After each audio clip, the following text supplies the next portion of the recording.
စိတ်ပေါ်တောင်ကုန်းစီသွားတဲ့လမ်းမပေါ်မှာအမျိုးသမီးကြီးတဦးဟာမြေကြီးပေါ်ဖိတ်ဆင်ကျနေတဲ့စပားစေးတွေကိုစိတ်မကောင်းစွာနဲ့လိုက်ကောက်နေပါတယ်။ထိုစဉ်သူမရဲ့တားဖြစ်သူဂျူနီယာရောက်လာပြီးမိခင်ရဲ့လက်ကိုဆွဲကင်ကမင်းမကောက်ပါနဲ့တော့သွားကြရအောင်လို့တားဆီးပါတယ်။ထိုအချိန်မှာတကားဝမှာလက်ပတ်ရက်ကြည့်နေတဲ့ဒေါ်လေးဖြစ်သူကစိတ်ပေါ်တောင်ကုန်းကိုသွားပြီးအေးဆက်တဲ့လေးဘူးတွေကိုပဲတောက်စားကြတော့နင်တို့သားမိဘနာရက်များတောက်ခံနိုင်မလဲဆိုတာငါကြည့်နေမယ်လို့လောင်ပြောင်တရော်လိုက်ပါတယ်။သားမိနှစ်ဦးလည်းနေဝင်ချိန်လက်မကြီးတိုင်းအဝေးကိုထွက်ခွာသွားကြရပါတယ်။ထို့နောက်အင်ကြီးရဲ့အခန်းထဲမှာဆွေမျိုးတိုင်းဝိုင်းတွေစုဝေးရောက်ရှိနေကြပါတယ်။စားပွဲပေါ်မှာအစားအသောက်တွေပြင်ဆင်ထားပြီးဒေါ်လေးရဲ့အမျိုးသားဦးလေးဖြစ်သူကအမွေစာချုပ်ကိုကိုင်ဆောင်ထားပါတယ်။ဦးလေးဖြစ်သူကအဖိုးကဒီနေ့မနက်ပဲတင်းကြုပ်ပြီးရပြီ။နာရေးကိစ္စလည်းပြီးစီးပြီဆိုတော့ဒီအိမ်ကိုခွဲဝေရတော့မယ်။ဒါကနင်တို့အဖိုးမတည်ခင်ကကိုယ်တိုင်ရေးဆွဲခဲ့တဲ့အမွေခွဲဝေမှုစာချုပ်ပဲ။ငါဖတ်ပြမယ်လို့ပြောပါတယ်။ထိုစဉ်ဂျူနီယာကမတင်ကြသလိုနဲ့ကျွန်တော်အဖိုးကမတည်ခင်ခစ်တမြတတိမရပဲအဲ့ရပေါ်မှာခွဲရုံမကအင်ယာထက်ကပဲမထက်နိုင်တာတစ်နှစ်ခွဲလောက်ရှိပြီ။ဘယ်ချိန်တုန်းကအမွေစာချုပ်ရေးလိုက်တာလဲ။ကျွန်တော်ဘာလို့မသိရတာလဲလို့စင်ခေါ်မင်းမြန်းလိုက်ပါတယ်။အဖမကြီးကချက်ချင်းဆိုသလိုဒေါသတကြီးနဲ့စားပွဲစီလျှောက်လာပြီးအဖိုးကစာရေးတာနင်လိုကလေးတယောက်စီအကြောင်းကြားရမှာလားလူကြီးတွေရဲ့စီမံမှုကိုနင်ကဝင်ရောက်ဆွတ်ဖက်ပြီးတန်တရားဝင်ရဲတယ်ပေါ့လို့အော်ဟစ်လိုက်ပါတယ်ဂျူနီယာရဲ့မိခင်ဖြစ်သူကမျက်ရည်ကျရင်မမကြီးရဲ့စကားကိုအေးအေးဆေးဆေးပြောကြပါအဖိုးကအခုမှဆုံးသွားတာပါလို့တောင်းပန်ပါတယ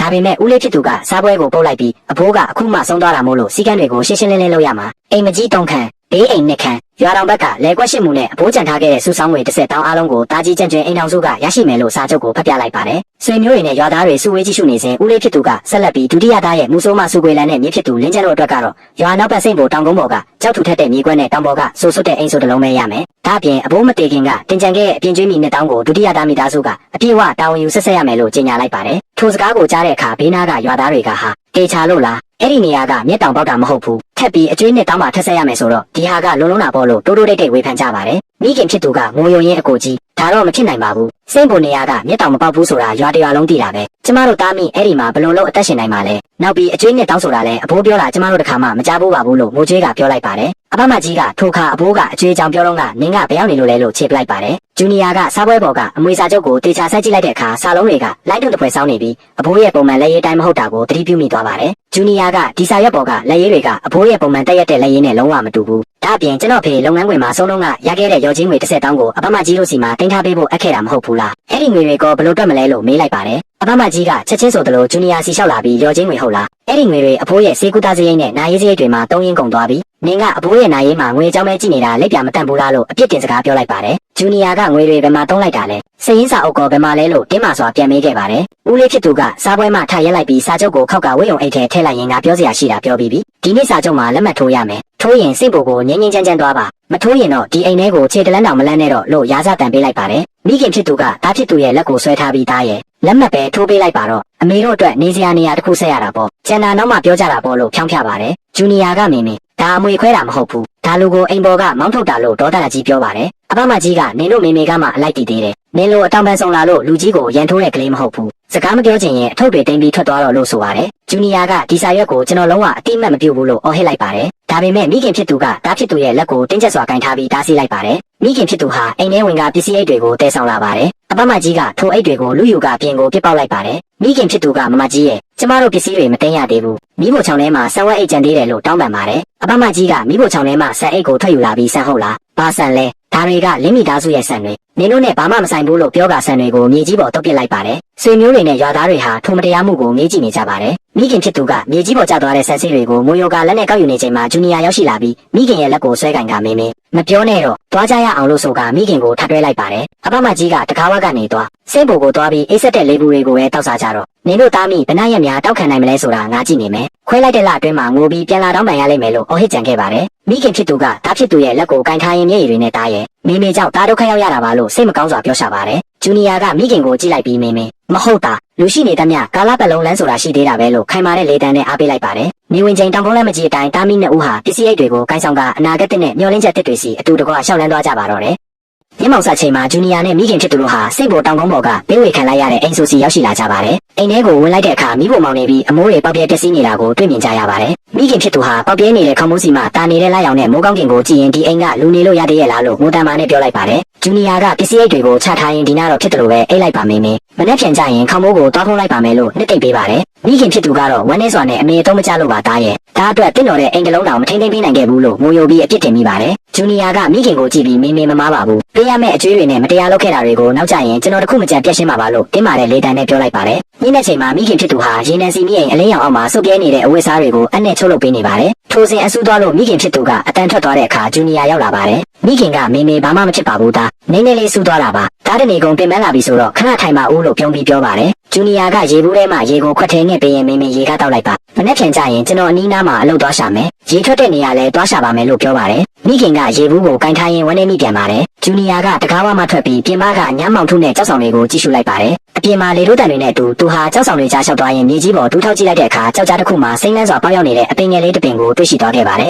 ဂျူနီယာကဒီနေရာကမျက်တောင်မပေါက်တဲ့နေရာမဟုတ်ဘူးပဲလို့ရေရွတ်လိုက်ပါတယ်သူဟာအပင်ငယ်လေးကိုအံ့အားစွာစိုက်ကြည့်ရင်အနာဂတ်အတွက်မျှော်လင့်ချက်တစ်ကိုရှာဖွေတွေ့ရှိသွားတယ်လို့မိခင်နဲ့အတူဒီနေရာမှာကြံ့ကြံ့ခံအသက်ရှင်သွားမယ်လို့တနေ့ထန်ချလိုက်ပါတယ်နန်းနဲ့မိုးလင်းတဲ့အခါဂျူနီယာဟာအိမ်ပြင်မကကြောက်တုံးကြီးတစ်ခုရဲ့အောက်ခြေမှာဒူးထောက်ထိုင်ကစစ်စစ်ဆက်ဆက်ကြည့်ရှုနေပါတယ်မိခင်ဖြစ်သူအိမ်ထဲကထွက်လာပြီးသားဟိုမှာဘာလုပ်နေတာလဲအိမ်ထဲဝင်ပြီးစံပြုတ်ပူပူလေးလာတော့ပါဦးလို့လန့်ခေါ်ပါတယ်ဂျူနီယာကမိခင်ကိုလန့်ခေါ်ပြီးမေမေဒီကိုလာပြီးစမ်းကြည့်ပါဦးလို့ဆိုပါတယ်မိခင်ဖြစ်သူကကြောက်တုံးပေါ်ကိုလက်နဲ့စမ်းကြည့်လိုက်တဲ့အခါအိုးတကယ်ပဲဆိုစွနေပါလားညကနင်းကြလို့ဖြစ်မယ်လို့ပြောပါတယ်ဂျူနီယာကနင်းကြတာမဟုတ်ဘူးမေမေနင်းဆိုရင်မျက်နှာပြင်မှာပဲတင်ကြံပါဒီလောက်နဲ့တဲ့ကြောက်ကြတဲ့ရောက်မသွားနိုင်ဘူးကျွန်တော်စိုက်ပျိုးရေးပညာသင်တုန်းကသင်ခဲ့ရဘူးတဲ့မြေပြင်ပေါ်မှာမှုနဲ့အမိုက်တရိုက်တွေအစမတန်ပေါက်ရောက်နေပြီးကြောက်လာတွေကအမြဲဆိုစွနေရင်အောက်မှာမြောက်ရရှိနိုင်ခြင်းအလုံးများတယ်လို့ရှင်းပြလိုက်ပါတယ်မိခင်ဖြစ်သူလည်းအံဝမ်းသာသွားပါတယ်ထို့နောက်ဂျူနီယာဟာပေါက်ဆူးကိုကိုင်ဆောင်ကကြောက်လာအောက်ခြေကိုစတင်တူးဖော်ပါတော့တယ်တူးဖော်နေစဉ်အတွင်းအောက်ခြေမှာအခေါင်းပေါက်တန်ထွက်ပေါ်လာတဲ့အခါမိခင်ဖြစ်သူကစိုးရိမ်စွာနဲ့တားရဲ့အောက်မှာအခေါင်းကြီးဆိုတော့မြေရင်းများဖြစ်နေမလားမတူးပါနဲ့တော့လားလို့တားဆီးခဲ့ပါတယ်ဂျူနီယာကမြေရင်းမဟုတ်ပါဘူးမေမေအတန်ကအောက်မှာရေမြောင်းနဲ့ဆက်နေလို့ဒီလိုအတန်မျိုးထွက်တာပါလို့ပြောကဆက်လက်တူးဖော်ခဲ့ပါတယ်ပေါက်ဆူကောင်ကျုံးမတက်အားဆိုင်တူးဖော်နေစဉ်အတွင်းလက်မှာတန်ရာရရှိကသွေးများထွက်လာပါတယ်မိခင်ဖြစ်သူကစိုးရိမ်လုံးလို့တော့ပါတော့တားရဲ့လက်မှာတန်ရာတွေနဲ့မနေ့ပြန်မှာဆက်လုပ်ပါတော့လို့ငိုယိုတားဆီးပါတယ်ဂျူနီယာကဒီနေ့တော့ဒီလောက်ပဲလုပ်မယ်မနေ့ပြန်မြို့ပေါ်သွားပြီးတန်တန်ရှိတစ်ချောင်းနားလာခဲ့မယ်ဒီကြောက်ပြားကြီးကိုမပြီးကြည့်ရမယ်လို့ဆိုပါတယ်နောက်တစ်နေ့မှာတော့ဂျူနီယာဟာတန်တန်ရှိကြီးကိုကိုင်ဆောင်ကကြောက်ပြားကြီးရဲ့အကြောင်းလေးစိုက်ထုတ်ပြီးအစွမ်းကုန်မကလော်ပါတော့တယ်မိခင်ဖြစ်သူကဘေးနားမှာခါမတိခိုက်စင်တဲ့ဦးသားရဲ့လို့စိုးရိမ်စွာအော်ဟစ်နေပါတယ်ဂျူနီယာဟာအားကုန်တုံးပြီးရတော့မယ်ခဏလေးပဲလို့အော်ဟစ်ရင်ကလော်ထုတ်လိုက်တဲ့အခါကြောက်ပြားကြီးကွဲရသွားပြီးဖုံမှုများလွင့်ပြန်သွားပါတယ်ဖုံမှုများငိမ့်သက်သွားတဲ့အခါကြောက်ကြားထဲမှာကြည်လင်တက်ရှင်းတဲ့ရေများဒလာဟောစီးထွက်လာပါတော့တယ်မိခင်ဖြစ်သူကအံဝမ်းသာစွာနဲ့ဒူးထောက်လိုက်ပြီးတကယ်ပဲရေထွက်လာတာပါလားလို့ငွေယိုရင်းရေကိုလက်နဲ့ဆန်းကြည့်လိုက်ပါတယ်ဒီရေကအေးမနေပဲအနှွေးတက်လေးတောင်ပါသေးတယ်လို့ဝမ်းသာအားရပြောလိုက်ပါတယ်ဂျူနီယာလည်းဝမ်းသာအားရနဲ့ဆန်းရည်အေးကိုလက်ဖြင့်ခက်ယူကတောက်တုံးလိုက်ပါတော့တယ်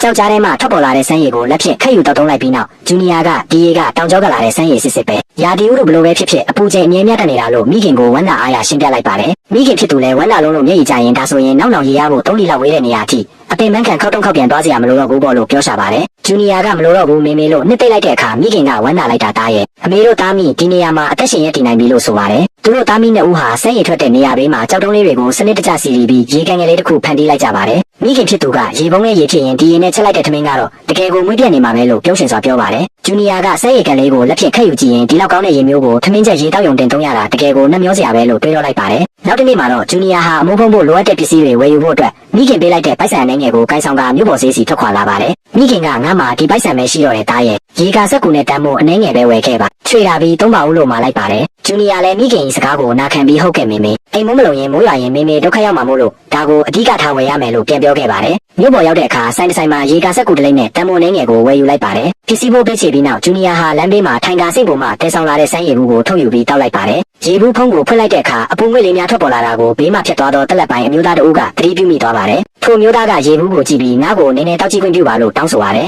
ရေကိုမြည်ကြည့်လိုက်ပြီးနောက်ထိုမျိုးသားကအံ့အားစွာဖြင့်ဒါတကယ်ကိုရေကောင်းပဲချုံမြက်ပြီးအောက်တက်မကြဘူးအနှွေးတက်လည်းပါဝင်နေတယ်ဒါဆန်းရည်စစ်စစ်မဟုတ်လားလို့မေးလိုက်ပါတယ်ဂျူနီယာကဟုတ်ပါတယ်တောင်ပေါ်ကဆန်းရည်ရင်းကရတာပါလို့ဖြေပါတယ်ထိုမျိုးသားကဒီလိုအရေးသွေးမြင့်ဆန်းရည်မျိုးကဒီနေ့တစ်ဝိုက်မှာလုံးဝရှားပါတယ်ဒီရင်နဲ့လက်ဖက်ရည်ခတ်တော့ရင်လက်ဖက်ရည်ရဲ့အရသာကိုအစမတန်တိုးတက်စေတယ်လို့ဆိုကသူ့ရဲ့လိပ်စာကတ်ကိုထုတ်ယူပြီးဖုန်းနံပါတ်ရေးတာကဂျူနီယာကိုပေးလိုက်ပါတယ်မင်းသာဒီရေကိုရောင်းချင်ရင်ပဲဖြစ်ဖြစ်ဒီရင်နဲ့လက်ဖက်ရည်ကောင်းကောင်းထုတ်ချင်ရင်ပဲဖြစ်ဖြစ်ငါ့ကိုအချိန်မီဆက်သွယ်ပါငါကလက်ဖက်ရည်ရဲ့အရေးသွေးကိုပဲကြည့်တာဘသူပဲဝါဆိုတာမကြည့်ဘူးလို့ပြောလိုက်ပါတယ်ဂျူနီယာကလိပ်စာကတ်ကိုတေချာသိမ်းဆည်းလိုက်ပြီးအခွင့်ရေးရရင်ကျွန်တော်ဦးလေးစီလာခဲ့ပါမယ်လို့ပြန်ပြောလိုက်ပါတယ်ထို့နောက်စိတ်ဘိုကဆန်းရည်နဲ့မိမိတို့ရွာရှိလက်ဖက်ပင်များကိုပေါင်းဆက်ပြီးလက်ဖက်ရည်ထုတ်လုပ်နိုင်မဲ့အကြံတစ်ခုဂျူနီယာရဲ့ခေါင်းထဲမှာပေါ်ပေါက်လာပါတော့တယ်ထို့နောက်စိတ်ဘိုတောင်ကုန်းပေါ်သို့ပြန်ရောက်တဲ့အခါသားမိနှစ်ဦးဟာဆန်း န်းရည်ကိုအသုံးပြုပြီးမုံလာရွက်များကိုစိုက်ပျိုးကြပါတယ်။တစ်ဆက်ရက်ခန့်အကြာမှာတော့စိုက်ခင်းထဲမှာမုံလာရွက်များဟာအံ့ရဖွယ်ရာစိမ့်လန်းဆိုပြီးစွာကြီးထွားလာပါတယ်။မိခင်ဖြစ်သူကစိုက်ခင်းကိုကြည့်ပြီးစိုက်ထားတာတစ်ဆက်ရက်ပဲရှိသေးတယ်။ဘယ်လိုလုပ်ဒီလောက်ထွားလာရတာလဲ။မနေ့ကတော့ဒီလောက်မကြီးသေးပါဘူးလို့အန်နာစွာပြောပါတယ်။ဂျူနီယာကမုံလာရွက်တစ်ရွက်ကိုခူးယူပြီးမိခင်ကိုမိခိုင်းလိုက်ပါတယ်။မိခင်ကဝါကြည့်လိုက်တဲ့အခါအိုးဆိုလိုက်တာဟင်းဒီဟင်းရက်ကအရသာတကယ်ဆိုတာပဲလို့ဝမ်းသာအားရဆိုပါတယ်။ဂျူနီယာကဒါဆန်းရည်ရဲ့အာဟာရဓာတ်တွေကြောင့်ပါဒီနေ့ရွက်ချုပ်ခူးပြီးမြို့ပေါ်စင်းမှာတွားရောင်းကြည့်ရအောင်လို့ပြောပါတယ်။မိခင်ဖြစ်သူကမြို့ပေါ်မှာဟင်းဒီဟင်းရက်ရောင်းတဲ့သူတွေအများကြီးပဲအမေတို့မှာဆိုင်ကန်းလည်းမရှိပဲရောင်းရပါမလားလို့စိုးရိမ်တပြင်းပြင်းပြောပါတယ်။ဂျူနီယာကတော့ကောင်းတဲ့ပစ္စည်းဆိုရင်ဝယ်မဲ့သူရှိမှာပါမေမေလို့ယုံကြည်မှုရှိစွာပြောကမုံလာရွက်များကိုတောင်းရဲထည့်ယူလိုက်ပါတယ်။ဈေးတို့ရောက်တဲ့အခါအမျိုးသမီးတို့လာရောက်မင်းမြန်းပါတယ်။ဂျူနီယာကတပိတာကိုရှစ်မှုပါလို့ပြောတဲ့အခါထိုမျိုးသမီးကဘေးကဆိုင်မှာ6မှုပဲရှိတာ။နင်ကဈေးကြီးတာပဲလို့ဆိုပါတယ်။ဂျူနီယာကအရင်မြည်ကြည့်ပါမကောင်းရင်မဝယ်ပါနဲ့လို့ဆိုကအရွက်တရက်ပေးလိုက်ပါတယ်။ထိုမျိုးသမီးကမြည်ကြည့်လိုက်တဲ့အခါအနက်သွားပြီးကိုတကယ်ကိုခါတက်တက်အရသာမရှိရဲ့ချုပ်ပြုံးနေတာပဲ။ဒါပါရင်နဲ့လောင်းထားတာလဲလို့မေးပါတယ်။ဂျူနီယာကတောင်ပေါ်ကစမ်းရည်နဲ့လောင်းထားတာပါလို့ဖြေလိုက်ပါတယ်။ထိုအခါဘေးနားရှိဈေးဝယ်သူများပါစိတ်ဝင်စားသွားကြပြီးငါ့ကိုနှစ်ပိတာပေးငါ့ကိုတပိတာပေးဆိုကဝိုင်းဝယ်ကြရမုံလာရွက်အားလုံးခဏလေးအတွင်းကုန်စင်သွားပါတော့တယ်။ထို့နောက်ရောင်းရငွေများကိုရေတွက်လိုက်တဲ့အခါပိတာ30နှစ်ရှိပြီးစုစုပေါင်း320ရရှိခဲ့ပါတယ်။မိခင်ဖြစ်သူကငွေများကိုကင်ထားရင်ဟင်းရက်တောင်းနဲ့320တောင်ရတာပါလား။အမေတို့လည်းနှစ်မူမှာစပားဆိုင်တာတောင်100ဒီလုံးမှဒီလောက်ပဲရတာလို့မိုးယိုကဝမ်းသာနေပါတယ်။ဂျူနီယာကမိခင်ကိုကြည့်ပြီးမေမေဈေးထဲသွားပြီးဝတ်သားနှစ်ပိတာသွားဝယ်ပါဒီနေ့ကျွန်တော်တို့အသားဟင်းစားကြမယ်လို့ပြောလိုက်ပါတယ်။မိခင်ဖြစ်သူလည်းပြုံးရှင်စွာနဲ့အသားသွားဝယ်ပါတယ်။ထို့နောက်ဟင်းရက်တောင်းများကိုထမ်းပြီးပြန်လာကြတဲ့လမ်းမထက်မှာတော့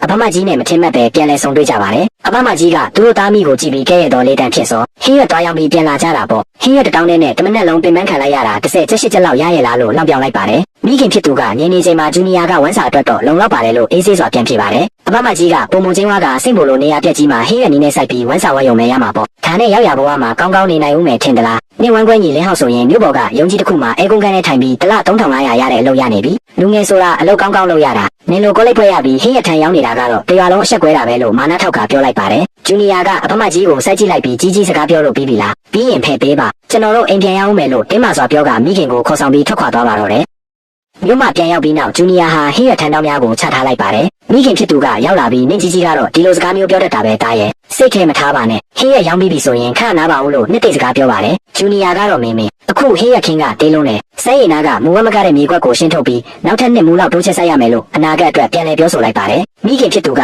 ဒီလောက်ကြောက်တုံးတွေများတာတရက်နှစ်ရက်နဲ့ရှင်းလို့ပြီးမှမဟုတ်ဘူးလို့စိုးရိမ်စွာဆိုပါတယ်။ဂျူနီယာကရှင်းနိုင်တဲ့လောက်တော့ရှင်းရမှာပဲမေမေလို့ပြောကပေါက်ဆူးကိုကင်ပြီးကြောက်တူထက်တဲ့တောင်ကုန်းစီထွက်လာခဲ့ပါတယ်။တောင်ကုန်းပေါ်မှာကြောက်တုံးကြီးတွေကိုအားဆိုင်မကလော်ထုတ်နေစဉ်ကြောက်တုံးကြီးတုံးအောက်မှာ6တွေ့နေတော့တင်းတို့တို့တစ်ခုနဲ့အတူစိမ့်လန်းဆိုပြီးတဲ့အညောက်တစ်လေးများထွက်ပေါ်နေတာကိုတွေ့ရှိလိုက်ရပါတယ်။မိခင်ဖြစ်သူကရေဘူးကိုကင်ပြီးရောက်ရှိလာကသာရေတော့ပါဦးဒါပါပင်လဲလို့မေးလိုက်ပါတယ်။ဂျူနီယာကအပင်ကိုတေချာကြည့်လိုက်ပြီးဒါလက်ဖက်ပင်ပဲမေမေလို့ပြန်ဖြေခဲ့ပါတယ်။မိခင်ဖြစ်သူကအန်နာသွားပြီးစိတ်ပေါ်မှာပေါင်းပင်တော်မပေါက်ဘူးဆိုတာဘာလို့လက်ဖက်ပင်ရှိနေရတာလဲ။ဒါနဲ့ဘိုးဆိုင်ခဲ့တာများလားလို့ဆိုပါတယ်။ထိုအခါဂျူနီယာဒီအဘိုးဖြစ်သူကွယ်လွန်ခါနီးကပြောခဲ့သောစကားများကိုပြန်လည်သတိရသွားပါတယ်။ဂျူနီယာကဒါလိုပေါက်လာတာမဟုတ်ဘူး။တစုံတစ်ယောက်ကတမင်ဆိုင်ပြိုးပြီးကြောက်တုံးတွေနဲ့ဖုံးကွယ်ထားခဲ့တာလို့ပြောလိုက်ပါတယ်။မိခင်ဖြစ်သူကအဘိုးကဘာလို့ဒီလက်ဖက်ပင်တွေကိုဖုံးကွယ်ထားရတာလဲလို့မေးတဲ့အခါဂျူနီယာကကျွန်တော်အမှန်တရားကိုသိအောင်ရှာရမယ်လို့ဆိုပါတယ်။မိခင်ကစိတ်မလောပါနဲ့တားရဲ့အဘိုးတစ်လုံးဖုံးကွယ်ထားခဲ့တဲ့အရာဆိုတော့ကိစ္စကြီးမားမားရှိလိမ့်မယ်လို့တားဆီးပေမဲ့ဂျူနီယာကတော့ကိစ္စကြီးလို့အမှန်တရားကိုပိုသိအောင်လုပ်ရမှာလို့ခိုင်မာစွာတုံ့ပြန်လိုက်ပါတယ်။ဂျူနီယာဟာမိခင်ကိုအိမ်ထဲခိတ္တပြန်ခိုင်းပြီးကြောက်တုံးများကိုဆက်လက်ရှင်းလင်းလိုက်တဲ့အခါတောင်ကုန်းတစ်ခုလုံးအောက်မှာမြေမြုပ်ခံထားရတဲ့အသက်ကြီးလက်ဖက်ပင်အမြင့်ပေါင်းများစွာပေါက်ရောက်နေတာကိုထပ်မံတွေ့ရှိလိုက်ရပါတယ်။မိခင်ဖြစ်သူပြန်လာတဲ့အခါဒီလောက်အများကြီးတောင်ကုန်းတစ်ခုလုံးအောက်မှာဒီလိုမျိုးတွေရှိနေတာလားလို့မေးပါတယ်။ဂျူနီယာကဒီလက်ဖက်မြစ်တွေကအနည်းဆုံးနှစ်ပေါင်းတော်များတက်တန်းရှိပြီးဒေါ်လာမဟုတ်ပဲတမင်စနစ်တကျစိုက်ပြီးဖုံးကွယ်ထားခဲ့တာလက်ဖက်ပင်တွေကိုဖုံးကွယ်ထားတယ်ဆိုရင်အိမ်ဟောင်းထဲမှာလည်းတဲလို့တစ်ခုရှိနိုင်တယ်လို့ဆိုကအိမ်ဟောင်းစီတွားရောက်စစ်ဆေးကြပါတယ်။အိမ်ဟောင်းတွင်းကမိခင်ဖြစ်သူကဖုံများကိုတမျက်စိလဲနေပြီးဂျူနီယာကဝါးတောင်းများကိုဖယ်ရှားပေးနေပါတယ်။မိခင်ဖြစ်သူကဒါတွေကနင့်ဘိုးငယ်စဉ်က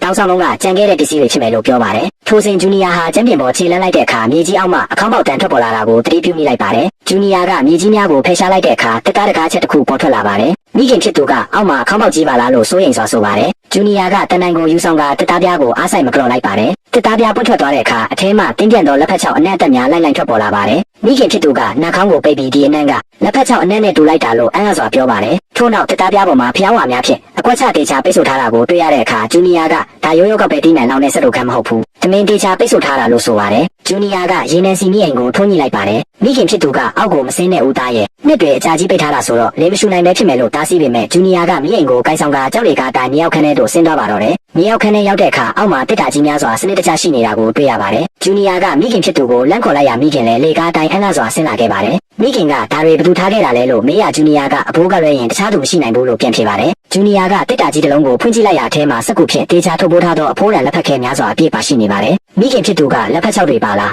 းနင့်ဘိုးကဘယ်ချိန်လုံးကဒီလောက်လက်ဖက်တွေအများကြီးတင်ထားတာလဲလို့အမ်းမဆုံးဖြစ်နေပါတယ်ဂျူနီယာကတစ်တာပေါ်မှာတင်ထားတဲ့အပြာရောင်ထုတ်ကလေးကိုကြည့်ပြီးအဘိုးအဓိကထားခဲ့ချင်တာကဒီလက်ဖက်ခဲတွေမဟုတ်တော့ဘူးလို့ဆိုကအပြာရောင်ထုတ်ကိုဖြေလိုက်ပါတယ်ထိုထုတ်ထဲမှာတော့ရှေးဟောင်းစာအုပ်တော်ပေါ်ထွက်လာပြီးစာအုပ်မျက်နှာဖုံးပေါ်မှာစိတ်ပေါ်လက်ဖက်ချောက်ပြုလုပ်နေမှတ်တမ်းဟုလက်ရေးဖြင့်ရေးသားထားတာကိုတွေ့ရှိလိုက်ရပါတယ်ဂျူနီယာဒီစာအုပ်ကိုကြည့်ရင်အဘိုးဖြစ်သူ၏ရှိုးဝက်ချက်နဲ့စိတ်ပေါ်တောင်ကုန်း၏အမှန်တရားကိုသဘောပေါက်သွားကတင်းမာလာသောမျက်လုံးများဖြင့်စိုက်ကြည့်နေပါတော့တယ်ဂျူနီယာဟာမြောက်ခန်းထဲမှာတွေ့ရှိခဲ့တဲ့စိတ်ပေါ်လက်ဖက်ချောက်ပြုလုပ်နေမှတ်တမ်းကိုစိတ်လှုပ်ရှားစွာနဲ့ဖတ်ရှုနေပါတယ်မှတ်တမ်းထဲမှာဦးဖျားဖျားတွေဦးရင်းချက်လက်ဖက်ညောက်အဖူးတစ်ဖူးနဲ့အရွက်တစ်ရက်ကိုခူးရယူရမယ်မိုးရွယ်ပိုင်းရောက်ရင်မခူးရဘူးအရသာကတဖြည်းဖြည်းနူးညံ့သွားပြီးခါတက်တက်အရသာမရှိစေရဘူးလော်တဲ့အခါအပူချိန်မီးရှိန်ကိုဖြည်းဖြည်းချင်းထိန်းရမယ်လို့တေချာရေးသားထားပါတယ်ဂျူနီယာကအမှတ်တမ်းကိုကြည့်ပြီးစိတ်ပေါ်လက်ဖက်ချောက်ရဲ့အနံ့တင်းပြတ်မှုဟာစိတ်ပေါ်တောင်ပေါ်ကစမ်းရည်မရှိဘဲနဲ့မဖြစ်တည်နိုင်ဘူးလို့ရေးရွက်လိုက်ပါတယ်မိခင်ဖြစ်သူစီလက်ကြည့်ကမင်းမင်းစမ်းရည်လက်ဖက်ပင်နဲ့ဒီမှတ်တမ်းစာအုပ်ဟာစနစ်တကျပြည့်စုံတဲ့လက်ဖက်ချောက်ပြုလုပ်နေနေလန်းတစ်ခုပဲလို့ဝမ်းသာအားရပြောပြလိုက်ပါတယ်မိခင်ဖြစ်သူကငွေယိုလျက်တာဆိုရင်အဖိုးကစိတ်ပေါ်ရဲ့တန်ဖိုးကိုမသိတာမဟုတ်ဘူးပေါ့အဖိုးကတမင်ဖုံးကွယ်ထားခဲ့တာပဲလို့ဆိုပါတယ်ဂျူနီယာကစာအုပ်၏အနောက်ဘက်တွင်ရေးသားထားသောစာပေါက်ကိုဖတ်ပြလိုက်ပါတ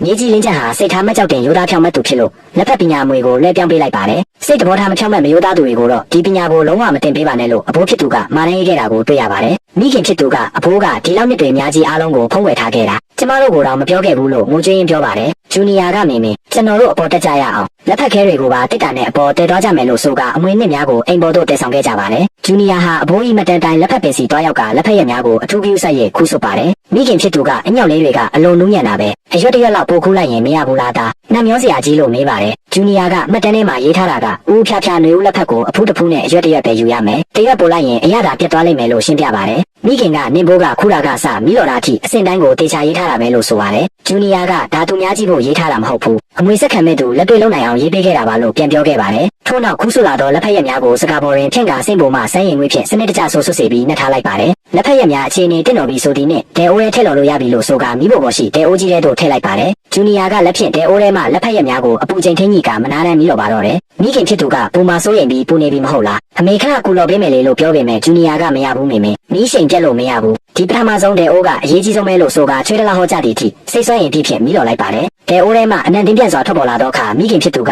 ဒီအနံ့ကမြောက်ခန်းထဲကလက်ဖက်ခဲအနံ့နဲ့တူပေမဲ့ပိုပြီးလက်ဆက်မွေးကြိုင်နေတယ်လို့အံ့အားစွာဆိုပါတယ်ဂျူနီယာကအဖိုးရဲ့ပညာမွေကလောလို့မရဘူးဖြည်းဖြည်းနဲ့မန်လောက်ရတာလို့ဆိုကပထမဆုံးစိတ်ပေါ်လက်ဖက်ချောက်အစ်စ်ကိုအောင်မြင်စွာထုတ်လုပ်လိုက်ပါတော့တယ်စိတ်ပေါ်တောင်ကုန်းပေါ်သို့မြို့ပေါ်မှာကျိုးစိမ့်ချဆိုင်ပိုင်ရှင်ကိုယ်တိုင်ရောက်ရှိလာခဲ့ပါတယ်ဂျူနီယာကနတ်မောင်တော်မြေအိုးထဲမှာအတစ်ဆက်ဆက်လော်ထားသောຫນွေဦးလက်ဖက်ချောက်များကိုထုတ်ယူကစိတ်ပေါ်ဆန်းရည်အဖြစ်ကြိုးချက်နဲ့ရေနွေးချမ်းငှက်ပေးလိုက်ပါတယ်ကျိုးလောက်ပံကရေနွေးချမ်းကိုအနံ့ခံကြည့်ပြီးနီးတောက်လိုက်တဲ့အခါအံဝမ်းသာသွားပြီးအိုးဒီနဲ့ဒီရတာနဲ့ဆန်းရည်ခံနေနေမှုကတုံချောင်းမြို့မှာတပိတာကို2000နဲ့ရောင်းတဲ့နမေကြီးလက်ဖက်ချောက်တွေထပ်ပင်ပုံမကောင်းမွန်တန့်စင်နေပါလားလို့ကြီးကျူးလိုက်ပါတယ်ကျိုးလောက်ပံကမိခင်ဖြစ်သူကိုပါကြည့်ရင်ကဲပြောပါဦးတပိတာကိုဘလောက်ရောင်းမလဲလို့မေးလိုက်ပါတယ်ဂျူနီယာက800ပါလို့အေးဆေးစွာပြန်ဖြေပါတယ်ကျိုးလောက်ပံကရေမောလိုက်ပြီးဟာနာက1000လောက်တောင်းမယ်ထင်နေတာโอเคအခုပါလာတဲ့9ပိတာလုံးကကုန်ယူမယ်လို့ဆိုကပိုက်ဆံအိတ်ထဲမှာငွေစက်ကိုထက်လိုက်ကိုစားပွဲပေါ်သို့တင်ပေးလိုက်ပါတယ်မိခင်ဖြစ်သူမှာထုံငွေများကိုကြည့်ပြီးအန်းနဲ့လုံးလို့ပါဆက်ပင်မစိနိုင်အောင်ဖြစ်သွားရပါတယ်ကျိုးလောက်ပံကဆက်လက်ပြီးဒါနဲ့မင်းစီကဒီနှစ်ထွက်သမျှလက်ဖက်ချောက်အားလုံးပိတာရာနဲ့ချီရှိနာကုန်းကျိုးတဲ့အမှားစာပေးပြီးဝယ်မယ်အရေးသွေးမကြတမ်းမြကာလပတ်လုံးတပိတာကို800ဈေးနဲ့ပဲအပြည့်ပေးမယ်လို့ရာဇတန်ပေးလိုက်ပါတယ်ဂျူနီယာကဒီလက်ဖက်ကလက်နဲ့ပဲစနစ်တကျပြုလုပ်တာမို့လို့အမြောက်များတော့မထွက်နိုင်ဘူးဈေးကွက်အတွက်ပမာဏကိုဇောမကင်းပဲအရေးသွေးကိုပဲအဓိကထိန်းသိမ်းသွားမယ်လို့တင်းမာစွာပြန်ပြောပါတယ်ကျိုးလောက်ပံကငါလိုချင်တာလဲဒီစကားပဲမိမပူဖိုးတယ်နာအခုအာမခံဆန်စနစ်အတွက်စကားစရာဖြစ်စတိုင်ကြိုတင်ငွေစာချုပ်ကြီးစာအိတ်နဲ့ငွေနှစ်တောင်းပေးခဲ့မယ်နောက်မှပစ္စည်းရရင်အတုပ်လိုက်ငွေချေကြတာပေါ့လို့ဆိုကစားပွဲပေါ်သို့စာအိတ်ဖြင့်ထည့်ထားသောစာချုပ်ကြီးစာအိတ်ကိုတင်ပေးလိုက်ပါတယ်ဂျူနီယာကရပါတယ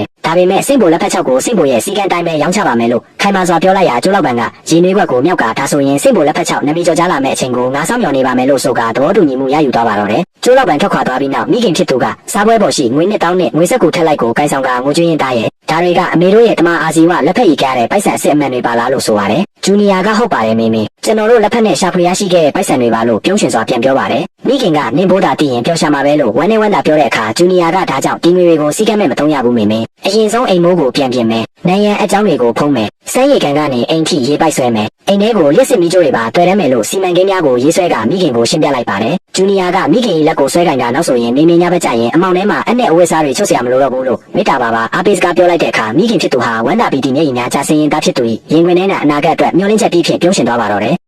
နောက်တစ်နေ့တွင်စိတ်ပေါ်တောင်ကုန်းပေါ်ကအိမ်အိုလေးမှာအိမ်မိုးစရာရောက်ရှိလာပြီးပေါက်ပြဲနေတဲ့ခေါင်းမိုးအုပ်ချုပ်များကိုအတစ်လဲလဲပေးခြင်းနိုင်ရန်အကြောင်းများကိုရှင်းစေဖြင့်ပြန်လည်ဖုံးအုပ်ပေးခြင်းနှင့်လျှက်စစ်မီးကြိုးများတွေ့တန်းပေးခြင်းများကိုပြုလုပ်ပေးကြပါတယ်အိမ်မိုးစရာကလေကားပေါ်မှနေတဲ့မိခင်ဖြစ်သူကိုဒီအိမ်ရဲ့အခြေခံအုတ်မြစ်ကကောင်းမွန်ပါသေးတယ်အခုလိုပြန်လိုက်ရင်နောက်ထပ်နှစ်တော့ကြာမပူမပန်းပဲအေးဆေးနေလို့ရသွားပြီလို့ပြောရှင်စွာပြောပါတယ်မိခင်ဖြစ်သူကလည်းကျေးဇူးပါပဲဆရာရဲ့လို့ဝမ်းသာအားရပြန်ပြောပါတယ်ဂျူနီယာကလေကားပေါ်မှာဆင်းလာပြီးရေကန်မအိမ်ရှိထိတွေ့တန်းထားသောရေပိုက်များကိုစစ်ဆေးလိုက်ပါတယ်ထို့နောက်အိမ်ထဲသို့ဝင်ကလျှက်စစ်မီးကလုတ်ကိုနှိပ်လိုက်တဲ့အခါမီးတီးလေးမှာလင်းလက်သွားပါတော့တယ်မိခင်ဖြစ်သူကလင်းထိန်သွားသောမီးတီးကိုကြည့်ပြီးအိုးလင်းလိုက်တာတကယ်ကိုလင်းတာပဲနောက်ဆိုရင်ညဘက်ကျရင်အမောင်ထဲမှာအနဲ့အဝိစားတွေချုပ်เสียမလို့တော့ဘူးပေါ့လို့ဝမ်းသာပီတီမျက်ရည်များဖြင့်ပြောပါတယ်ဂျူနီယာကအိမ်ပြင်ဘက်ရှိရေပုံမိုင်ကောင်းကိုလက်ဖွင့်လိုက်တဲ့အခါရေများဒလဟောစီးထွက်လာပါတယ်မိခင်ဖြစ်သူကအိမ်ထဲမှထွက်လာပြီးစီးထွက်လာသောရေကိုလက်ဖြင့်ခက်ယူကလှည့်လိုက်တာနဲ့ရေထွက်လာတာပါလားမြို့ပေါ်ကလူတွေလိုပါပဲတကယ်ကိုအံ့စရာပဲလို့ဆိုရတယ်ဂျူနီယာကနောက်ဆိုရင်မေမေရေတန်းစရာမလိုတော့ဘူးလို့မေတ္တာပါပြောလိုက်ပါတယ်ထို့နောက်ဂျူနီယာကမြို့ပေါ်မှာဝယ်ယူလာသောအထုပ်ကိုစားပွဲပေါ်တင်လိုက်ပြီးအထဲမှာအပြာရောင်အင်ဂျီတစ်ထည်နဲ့အာဟာရမုန်ဘူးကိုထုတ်ယူလိုက်ပါတယ်မိခင်ဖြစ်သူကဘာလို့ဒါတွေအပေါ်သွားဝယ်ရတာလဲတားရဲ့မေမေမှာဝင်းနေကြအင်ဂျီရှိပါသေးတယ်လို့အပြစ်တင်တယ်လို့ပြောပါတယ်ဂျူနီယာကမိခင်အင်ဂျီလက်မောင်းစီမှာစုပ်ပြဲနေသောနေရာကိုကင်ပြလိုက်ပြီးမေမေအင်ဂျီလက်မောင်းကပေါက်ပြဲနေပြီလေဒါလေးဝတ်ကြည့်ပါဦးတော်ရဲ့လားလို့ဆိုကအင်ဂျီတစ်ကိုမိခင်လက်ထဲသို့ထည့်ပေးလိုက်ပါတ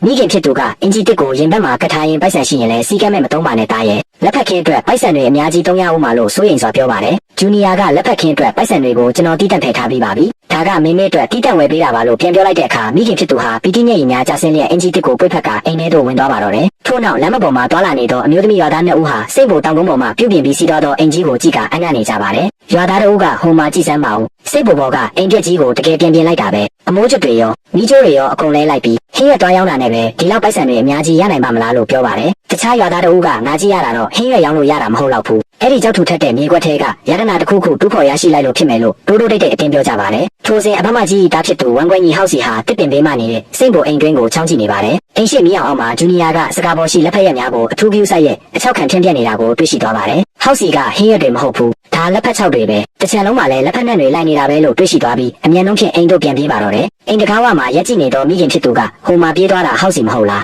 းအမေတို့ကိုတွေ့သွားပြီထင်တယ်လို့စိုးရိမ်စွာမေးပါတယ်ဂျူနီယာကဟုတ်တယ်မေမေစိတ်ပေါ်မှာလက်ဖက်ချောက်လုံးနေရဲဆိုတာသူတို့စောစောနဲ့နောက်ကျတည်သွားမှာပဲမကြခင်အိမ်ပေါ်ထိလိုက်လာကြတော့မယ်လို့တင်းမာစွာပြန်ပြောလိုက်ပါတယ်ဟောက်စီဟာအိမ်တို့အထားမကျပဲပြေးဝင်လာပြီးဟင်းရက်စင်းနေတော့အဖမကြီးကိုမေမေစိတ်ပေါ်ကအိမ်ကမီးတွေလင်းရေပိုက်တွေရနေပြီးလင်းကျန်းကခြံထဲမှာလက်ဖက်ချောက်တွေလော်နေတာတစ်ချံလုံးလက်ဖက်နဲ့တွေမွေးကြိုင်နေတာပဲလို့အော်ဟစ်သတင်းပို့လိုက်ပါတယ်အဖမကြီးကချက်ချင်းပင်ဒေါသထွက်သွားပြီးငါပြောသားပဲအဲ့ဒီကောင်မတင်ကြပါဘူးလို့ဟင်းရွက်ရောင်းရုံနဲ့အိမ်ပြင်မီးဆွဲနိုင်ပါမလားအဘိုးဖုံးကွယ်ထားခဲ့တဲ့လက်ဖက်ပင်တွေကိုခိုးယူပြီးချမ်းသာနေတာပေါ့ငါ့ကိုလိန်ထားကြတာပဲလို့ကျင်းဝါလိုက်ပါတယ်ဦးလေးဖြစ်သူကစကားကိုတေချာမင်းမြတ်မအောင်အစောတလျှောက်လက်မပါပါနဲ့လို့တားဆီးပေမဲ့အဖမကြီးကအဲ့ဒီစိတ်ပေါ်တောင်ကုန်းကလင်းမိသားစုရဲ့ဘိုးဘေးပိုင်မြေကွက်ပဲအထက်ကထွက်သမျှပစ္စည်းအလုံးကလင်းမိသားစုရဲ့ဖုံးပိုင်ပစ္စည်းပဲနောက်ကိုကလေးကငါတို့သားကြီးအိမ်အောင်စုကအမွေပေါ်ရရမှာအခုတော့သူတယောက်တည်းခိုးစားနေတာကိုလုံးဝလက်မခံနိုင်ဘူးလို့ဆိုတာတားဖြစ်သူဟောက်စီကိုခေါ်ဆောင်ရဲ့စိတ်ပေါ်စီထွက်ခွာလာပါတော့တယ်အဖမကြီးနဲ့ဟောက်စီတို့ဟာစိတ်ပေါ်အိမ်ရှိတို့ရောက်ရှိလာပြီးတကားကိုဒေါသကြီးထုကလင်းချက်တကားဖွင့်စမ်းလို့အော်ဟစ်ကြပါတယ်ဂျူနီယာကလက်ဖက်ရက်များကိုဖုံးလိုက်ပြီးတကားကိုအေးဆေးစွာဖွင့်ပေးလိုက်ပါတယ်အဖမကြီးကအိမ်ထဲသို့အတင်းတိုးဝင်လာပြီးလင်းချက်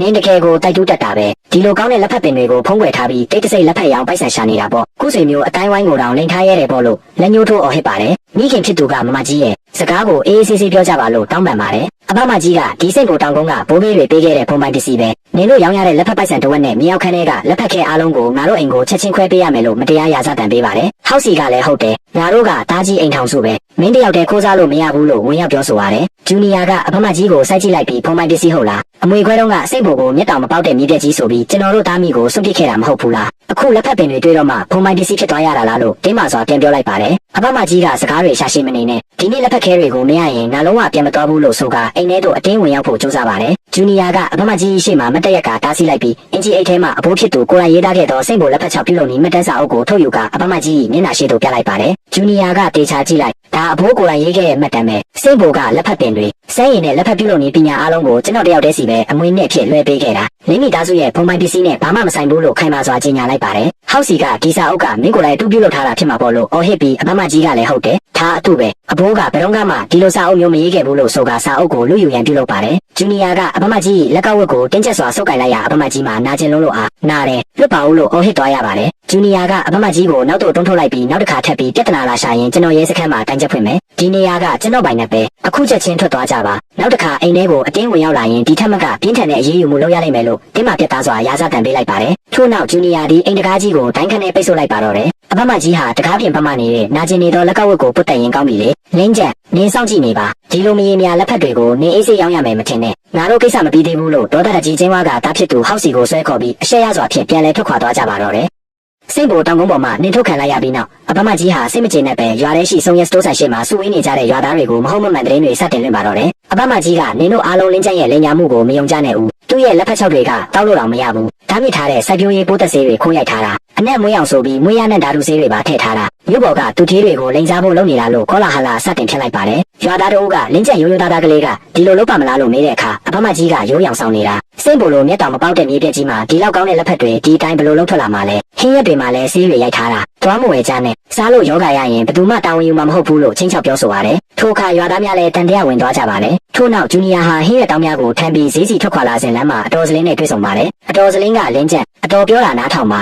မကောင်းတဲ့အလုပ်တွေမလုပ်ပါနဲ့ပိုးသက်ဆေးတွေအများကြီးတုံးရင်လူကိုထိခိုက်တယ်မွေးရတဲ့ဆေးတွေကလည်းမကောင်းဘူးရဲစခန်းရောက်မှနောက်တရားမနေနဲ့လို့ဆွဆွဲပြောဆိုပါတယ်ဂျူနီယာကအတော်စလင်းကျွန်တော်ဘာပိုးသက်ဆေးမှမတုံးပါဘူးမွေးရတဲ့ဆေးလည်းလုံးဝမထည့်ပါဘူးကျွန်တော်ရဲ့လက်ဖက်နဲ့ဟင်းရက်တွေကလုံးဝတန်ရှင်းပါတယ်လို့ရှင်းပြပါတယ်သို့တော့အတော်စလင်းကရွာထဲမှာအားလုံးပြောနေကြတာပဲမင်းအေးစေးတတိထားနေတာကောင်းမယ်လို့ဆိုကထွက်ခွာသွားပါတယ်ထို့နောက်ဂျူနီယာဟာဟင်းရက်များရောင်းမရပဲအိမ်တို့ပြန်လာခဲ့ရပါတယ်မိခင်ဖြစ်သူကရောင်းမထွက်ပဲပြန်လာတဲ့ဟင်းရက်တောင်းတွေကိုကြည့်ပြီးမြို့ပေါ်တော်မသွားရသေးရဲ့ဘာလို့ပြန်လာတာလဲသားလို့မေးလိုက်ပါတယ်ဂျူနီယာကရွာဝမှာတင်ဘယ်သူမှမဝယ်ကြတော့ဘူးမေမေကြီးကြီးကလက်ဖက်ထဲမှာပိုးသက်ဆေးနဲ့ဓာတုမွေးရတဲ့တွေထည့်ထားတယ်လို့သတင်းလွှင့်လိုက်လို့အခုဟင်းရက်တွေကိုပါဘယ်သူမှမဝယ်ရကြတော့ဘူးလို့ပြောပြလိုက်ပါတယ်မိခင်ဖြစ်သူကသူတို့ဒါမေတို့ရဲ့ဝန်စာလမ်းကြောင်းကိုပိတ်လိုက်တာပဲလို့စိတ်မကောင်းစွာပြောရှာပါတယ်ဂျူနီယာကသူတို့ပိတ်ချင်တာကလက်ဖက်ရဲ့လမ်းကြောင်းပါမေမေဒီလိုချိန်မှာသွားရန်တွေးလို့မရဘူးဘာဆက်နဲ့ညင်းနေလို့လည်းရှင်းမှာမဟုတ်ဘူးလို့တင်းမာစွာပြန်ပြောလိုက်ပါတယ်ထိုစဉ်ကျိုးစိမ့်ချဆိုင်ပိုင်ရှင်ကျိုးလောက်ပန်ထံမှဖုံးဝင်လာပါတယ်ကျိုးလောက်ပန်ကလင်းမောင်လေးမင်းတို့ရွာထဲမှာမင်းရဲ့လက်ဖက်မှာပိုးသက်ဆေးနဲ့ဓာတုဆေးတွေပါဝင်နေတယ်ဆိုပြီးသတင်းတွေထွက်နေတယ်ကြားတယ်ဘာဖြစ်တာလဲလို့မင်းမြင်ပါတယ်ဂျူနီယာကဒါကျွန်တော်ဦးလေးတို့မိသားစုကမနာလိုလို့မဟုတ်မမှန်သတင်းလွှင့်တာပါလို့ဖြေပါတယ်ကျိုးလောက်ပန်ကငါမင်းကိုယုံပေးမဲ့ဈေးကွက်ကတော့စကားတင်းတွေကိုမယုံဘူးဒီသတင်းစိုးကိုမတားဆီးနိုင်ရင်လက်ဖက်ဘလောက်ပဲကောင်းကောင်းအကုန်ပျက်စီးသွားလိမ့်မယ်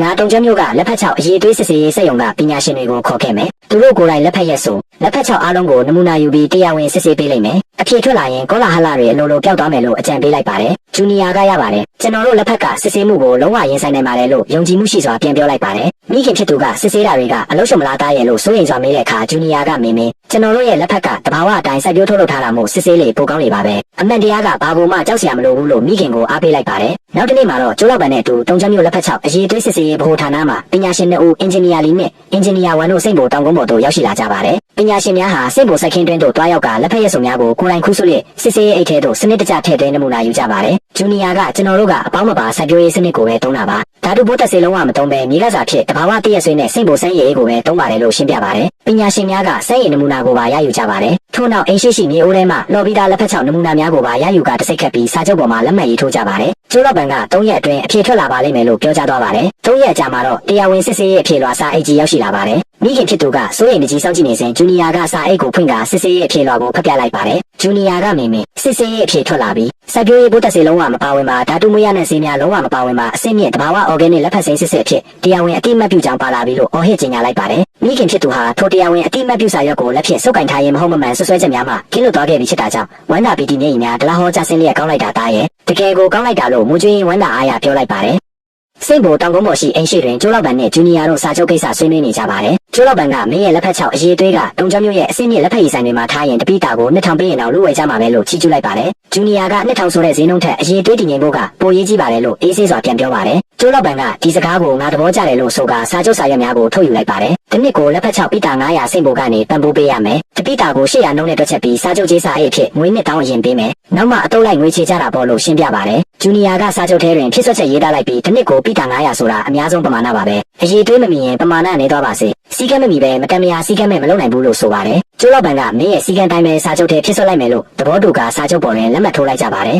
်ထို့နောက်ကျိုးလောက်ပန်ကစာချုပ်ကြေးစာအိတ်နဲ့ငွေစက်ကူများကိုစားပွဲပေါ်တင်ပေးလိုက်ပြီးလာမယ့်လမှာပထမဆုံးလက်ဖက်6အတုပ်ကိုလာတယ်ဖို့ကားလွှတ်လိုက်မယ်လို့ပြောပါတယ်ဂျူနီယာကစစ်ဆေးရေးအဖြေလွှာမူရင်းကိုကျွန်တော်စီထားခဲ့ပါမိတူပဲယူသွားပါလို့ဆိုရကျိုးလောက်ပန်ကမူရင်းကိုလွှဲပေးလိုက်ပါတယ်ကျိုးလောက်ပန်ကရေနွေးချမ်းတောက်လိုက်ရင်ဒါနဲ့နောက်ထပ်သတင်းတစ်ခုရှိသေးတယ်ငါစစ်ဆေးရေးအဖြေလွှာကိုဝါရင်လက်ဖက်ဆရာကြီးတဦးစီတက်လိုက်တော့သူ သူကစိတ်ပေါ်နဲ့လင်းဘိုးကြီးနမေကိုကြားတာနဲ့ကိုယ်တိုင်လာကြည့်မယ်လို့ပြောတယ်လို့ဆိုပါတယ်ဂျူနီယာကသူကကျွန်တော်အဘိုးကိုတိလာလားလို့မေးလိုက်ရာကျိုးလောက်ပန်ကတိယုံတယ်မဟုတ်ဘူးအတိတ်ကအဆက်အနွယ်အလုပ်တွဲလုပ်ခဲ့တဲ့မိတ်ဆွေဟောင်းတွေဖြစ်ပုံရတယ်လို့အကြောင်းပြန်လိုက်ပါတယ်တစ်ချိန်တည်းမှာပင်ရွာထဲရှိဆုံးရက်စတိုးဆိုင်ရှိတွင်အမျိုးသမီးရွာသားတအုပ်ရောက်ရှိလာပြီးရွာသားများကိုဒိန်းကောင်းအော်ဟစ်ကြေညာလိုက်ပါတယ်ငါတေချာကြားလာခဲ့တာလင်းကျဲရဲ့လက်ဖက်ချောက်စစ်စေးရဲ့အဖြေလွှာထွက်လာပြီးအစစ်မြင့်တဘာဝအော်ဂဲနစ်လက်ဖက်စိမ်းစစ်ပါတယ်ဘိုးသက်စေရောဓာတုစေရောလုံးဝမပါဘူးတဲ့တုံကျော်မျိုးစစ်စေးဗဟိုဌာနကတရားဝင်တစိတ်ခတ်ပေးလိုက်တာလို့ပြောလိုက်ပါတယ်ထိုအခါစေးတံတောင်းနေတော့အဘိုးကငါပြောသားပဲလင်းကျက်ရိုးရိုးသားသားကလေးကဒီလိုမကောင်းတာတွေမလုပ်ပါဘူးလို့ဒါအဖမကြီးပါဆက်တရံပြီးကောလာဟလရှောက်ဖြစ်တာလို့ဆိုပါတယ်ဘေးနားရှိရွာသားတဦးကလည်းဟုတ်တယ်သူများလက်ဖက်ကောင်းတာကိုမနာလိုဖြစ်ပြီးမဟုတ်မမှန်တွေရှောက်ပြောတာလို့ဝေဖန်ကြပါတယ်ထိုချိန်တွင်ဟင်းရတောင်ကိုင်းဆောင်ကဖြတ်သွားတော့အဖမကြီးကိုအမျိုးသမီးရွာသားတဦးကအ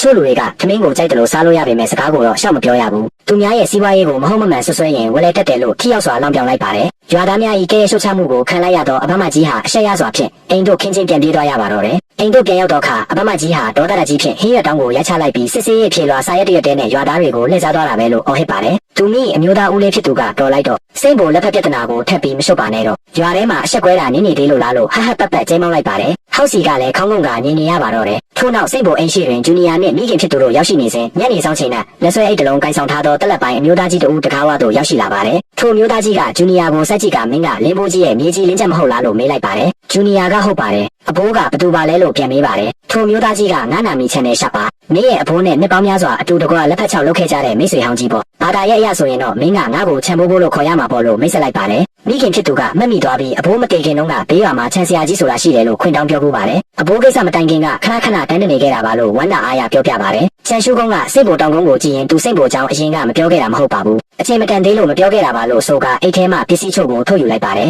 စားပွဲပေါ်သို့ချန်ရှုကုန်းကအမေအောင်လက်ဖက်ခဲဟောင်းတစ်ခဲနဲ့တပ်ပုံဟောင်းတစ်ပုံကိုတင်ပေးလိုက်ပါတယ်တပ်ပုံထဲတွင်ဂျူနီယာ၏အဘိုးနဲ့ချန်ရှုကုန်းတို့ငယ်စဉ်ကအတူတကွရိုက်ကူးထားတာကိုတွေ့ရပါတယ်ဘေးမှာချောင်းကြည့်နေကြသောရွာသားများနဲ့ဦးလေးဖြစ်သူတို့လည်းအံ့နာသွားကြပါတယ်ချန်ရှုကုန်းကငါဒီနေ့လာတာကိစ္စနှစ်ခုရှိတယ်ပထမတစ်ခုကမင်းလုပ်ထားတဲ့စိတ်ပေါ်လက်ဖက်ချောက်ကိုတောက်ကြည့်ပြီးအဘိုးရဲ့လက်ရပညာမွေကြံခဲ့ရလားဆိုတာစီးစစ်ဖို့နဲ့ဒုတိယတစ်ခုကလွန်ခဲ့တဲ့နှစ်30ကအဖြစ်အပျက်အမှန်တရားကိုရွာသားတွေရှေ့မှာရှင်းပြပေးဖို့ပဲအချို့လူတွေအမေကိုအဖြူလုပ်ပြီးလင်းဘိုးကြီးရဲ့ဂုံတိတ်ခါကိုပုတ်ခတ်နေတာကိုမကြည့်နိုင်လို့ပဲလို့ခိုင်မာစွာကြေညာလိုက်ပါတယ်ဂျူနီယာကချန်ဘိုးဘိုးရေနွေးချမ်းတောက်ပါဦးလို့ဆိုကမြေအိုးထဲမှာစိတ်ပေါ်နွေဦးလက်ဖက်ချောက်ကိုခက်ယူရေးစမ်းရည်အဖြစ်ကြိုးချက်ထားသောရေနွေးချမ်းကိုငှက်ပေးလိုက်ပါတယ်ချန်ရှုကုန်းကရေနွေးခွက်ကိုမယူမြင်နှံ့ကိုတေချာခံယူကြည့်လိုက်ပါတယ်ထို့နောက်ရေနွေးချမ်းကိုဖြည်းဖြည်းချင်းပြီးတောက်လိုက်တဲ့အခါမျက်လုံးများပွင့်သွားပြီးဝမ်းသာပီတိဖြစ်သွားပါတယ်စိတ်ပေါ်တောင်ကုန်းပေါ်ရှိကျောက်စားပွဲဝိုင်းတွင်ဝါရဲ့လက်ဖက်ဆရာကြီးချန်ရှုကုန်းဟာဂျူနီယာဖြောဆက်ထားသောစိတ်ပေါ်နွေဦးလက်ဖက်ရည်ကိုတောက်သုံးပြီးနောက်သဘောကျစွာဖြင့်စီစစ်တုံးတက်လိုက်ပါတယ်ချန်ရှုကုန်းကမြေပူချိန်ကိုစီစနစ်တကျထိန်းနိုင်ခဲ့တယ်မပြမတနာပဲတက်တက်ရရလှုပ်ထားတာပဲလက်ဖက်ရရဲ့တဘာဝအရသာနဲ့စမ်းရည်ရဲ့အနှစ်သာရတွေအပြည့်အဝထွက်ပေါ်လာတယ်အဘိုးရဲ့မတန်တိုင်တိတိကျကျလှုပ်ဆောင်ထားတာပဲပထမဆုံးနှစ်မှာတင်ဒီလောက်ထိအစ်စ်မီအောင်လုပ်နိုင်တာဟာတခြားသူတွေထက်အများကြီးတာလုံးပါတယ်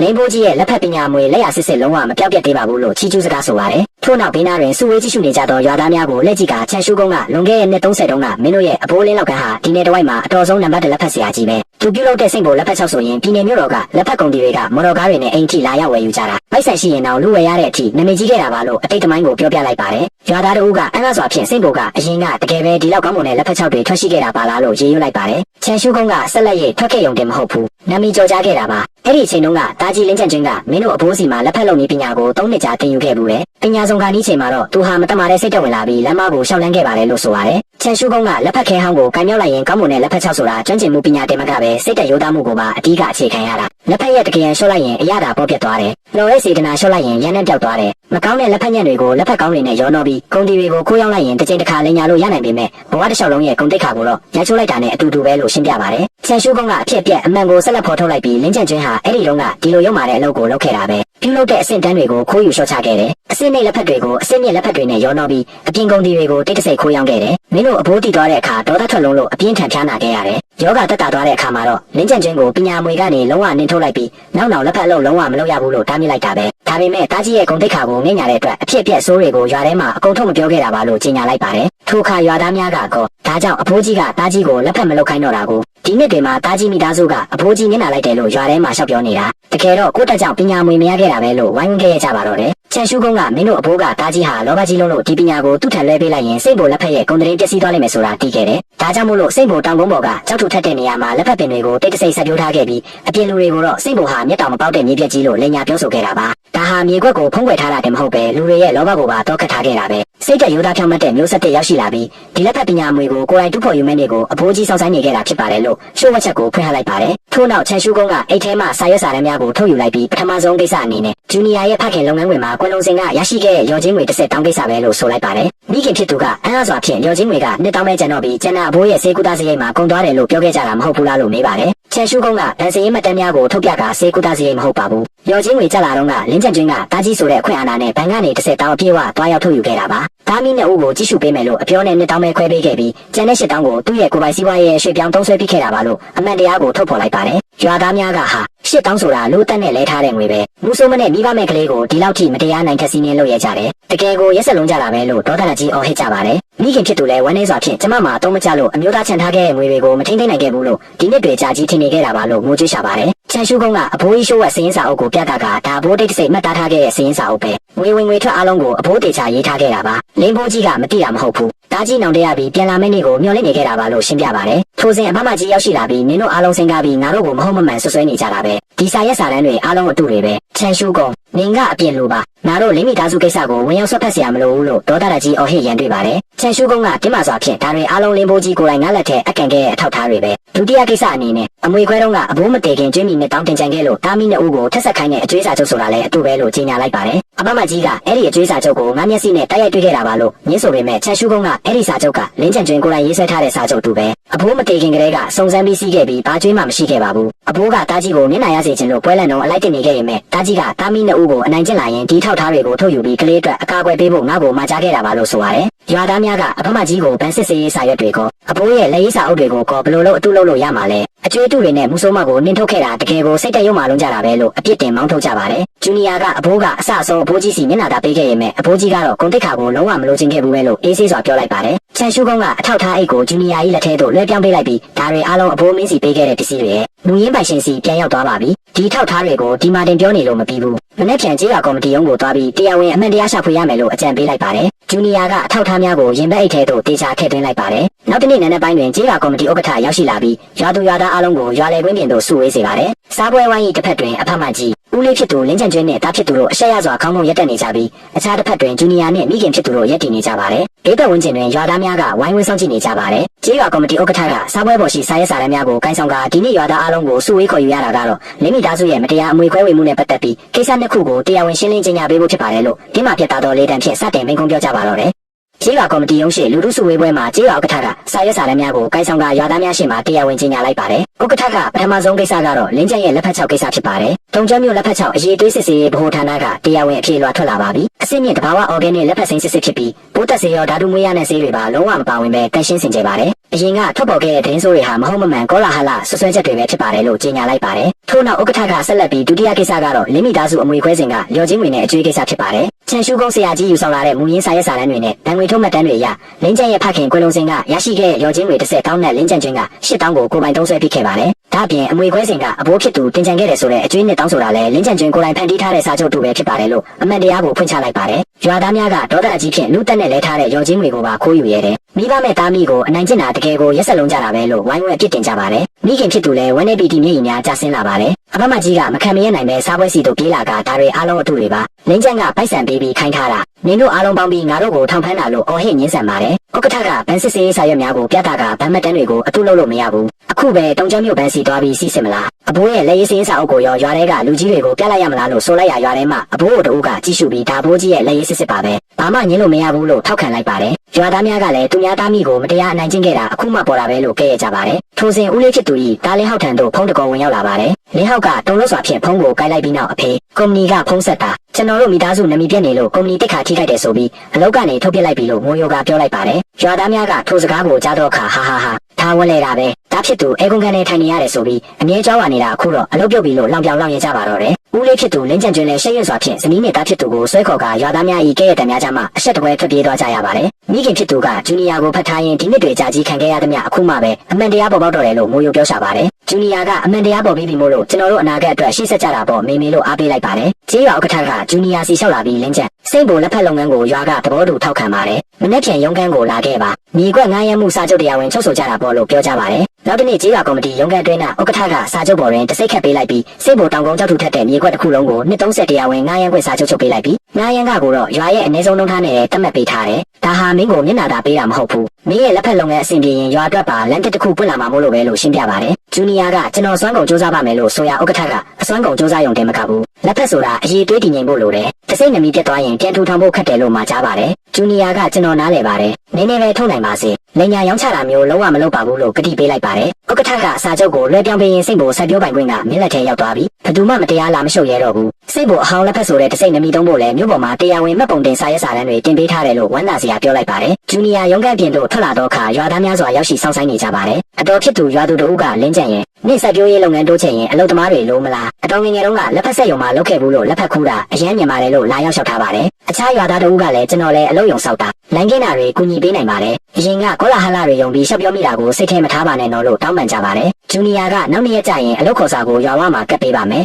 ယ်နေ့တွက်နဲ့တွက်ပေးမှဖြစ်ပြီးစူးစမ်းတော့ရမှာပါရိုးရိုးသားသားလုပ်ချင်သူတိုင်းလာရောက်လုပ်ကင်နိုင်ပါတယ်လို့ပြောရှင်စွာပြန်လဲပြောကြားလိုက်ရရွာသားများအားလုံးဝမ်းသာအားရဖြစ်သွားကြပါတယ်ဂျူနီယာဟာစိတ်ဘိုတောင်ကုန်းပေါ်သို့တက်လာပြီးလက်ထဲမှာတရားဝင်မြေကွက်ငားရမ်းခွင့်စာချုပ်ကိုကြည့်ရှုနေပါတယ်မိခင်ဖြစ်သူရောက်ရှိလာပြီးတားရဲ့ဒါဘို့တာအခုလိုအခြေအနေကိုမြင်ရင်ဘလောက်တောင်ဝမ်းသာမလဲမသိဘူးလို့ပီတီညိတ်များဖြင့်ပြောပါတယ်ဂျူနီယာကတောင်တန်းကြီးများကိုငေးကြည့်ရင်းမေမေဒါဟာအစပဲရှိသေးတာပါကျွန်တော်တို့လက်ဖက်ပင်တွေထက်ဆိုင်မယ်ကားသွားလို့ရတဲ့တောင်တက်လန်းခင်းမယ်လက်ဖက်လော်အလုံးယုံဆောင်မယ်စိတ်ဘိုအဟောင်းလက်ဖက်ကိုနမေကြီးတစ်စိတ်တစ်ခုဖြစ်အောင်တိဆောက်သွားမယ်လို့ခိုင်မာသောတနစ်ထန်ဖြင့်ပြောလိုက်ပါတယ်ထို့နောက်ဂျူနီယာဟာအိမ်နယံဘော်ရင်အလုပ်ခေါ်စာကိုကိုယ်တိုင်တုပ်စေဖြင့်ရေးသားကလိုက်ပါတယ်မိခင်ဖြစ်သူကကောစလုံးကိုကင်ပေးရင်တခါတည်းအလုပ်သမားတစ်ဆက်ကနန်းမကခေါ်มาဆိုတော့အမေတို့စိုက်ခင်းလေးလည်းချက်ချင်းစီကားသွားတော့မှာပဲလို့ပြောရှင်စွာပြောပါတယ်ဂျူနီယာကຫນွေဦးလက်ဖက်ရက်တွေကိုအများပြားခုဆွေးရတော့မှာမို့တားတို့တားမိနှစ်ဦးနဲ့လုံးလို့မနိုင်တော့ဘူးမေမေစီကံတိုင်းတိတိကျကျဆက်လက်လှုပ်ဆောင်သွားရမယ်လို့ဆိုပါတယ